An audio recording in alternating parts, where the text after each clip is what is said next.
कुछ नहीं। अच्छा, सबसे महत्वपूर्ण बात है कि मैं आपसे जानना चाह रहा हूँ कि योग की आप बात कर रहे हैं, प्राणायाम की बात कर रहे हैं, ध्यान की बात कर रहे हैं, तो इसके लिए सर्वोत्तम समय क्या है? सर्वोत्तम समय लोगों ने अलग अलग समय बता रखा है, तो खाने के बीच में और योग में 24 आवर्स की भी बात होने लगी है कि किसी भी समय गैप कुछ भी होना कीजिए। चाहिए, कब ब्रह्म मुहूर्त में करना चाहिए, कब करना चाहिए? जी, इसके लिए क्या लोगों ने आजकल सुविधा बना रखी है कि something is better than nothing, जी, है ना भाई। कुछ ना करने से कुछ करना अच्छा है तो वो भी ठीक है, लेकिन जब विधि की चर्चा की जाती है कि सही क्या है, तो सही है ब्राह्मे मुहूर्ते बुद्धे धर्मार्थ उचानु चिंतयेत काय क्लेशांश तन्मूलान वेद तत्वार्थम एवं च।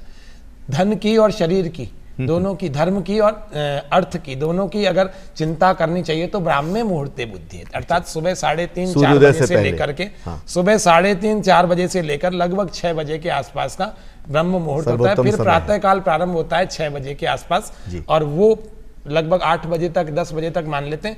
और मैं तो ये कहता हूँ, इतने 15 साल के, लगभग 14-15 साल का मेरा भी अनुभव हो गया इसमें, तो मैं ये मानता हूं इसको कि 8 बजे से पहले तो व्यक्ति योगाभ्यास करके फ्री हो जाए, है ना। योगाभ्यास में नियमित रूप से उसको करे, एक संडे का दिन भी छुट्टी ना करे। अगर छुट्टी कर रहा है तो उसको सोचना चाहिए कि मैं भोजन की भी छुट्टी कर दूं। क्या बात।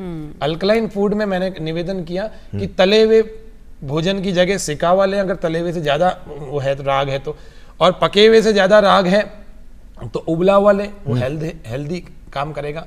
और इस तरह के आहार को जब हम लेते हैं, हमारे फूड में 80% तो अल्कलाइन या कम से कम 70% अल्कलाइन फूड होना चाहिए और 30% एसिडिक होना चाहिए पका हुआ, क्योंकि आज सबसे ज्यादा एसिडिटी की और गैस्ट्रिक की प्रॉब्लम लगभग सभी को हो रही है। पता कैसे चले कि ये फूड अल्कलाइन है या वही कह रहा हूँ ना, जैसे सलाद हुआ, फल हुए, फलों का रस हुआ, अंकुरित अन्न हुआ, स्प्राउट्स हुए। सुबह अपने पेट को इतना इन चीजों से भर लो कि रोटी चपाती एक चपाती से ही पेट यहाँ पे अब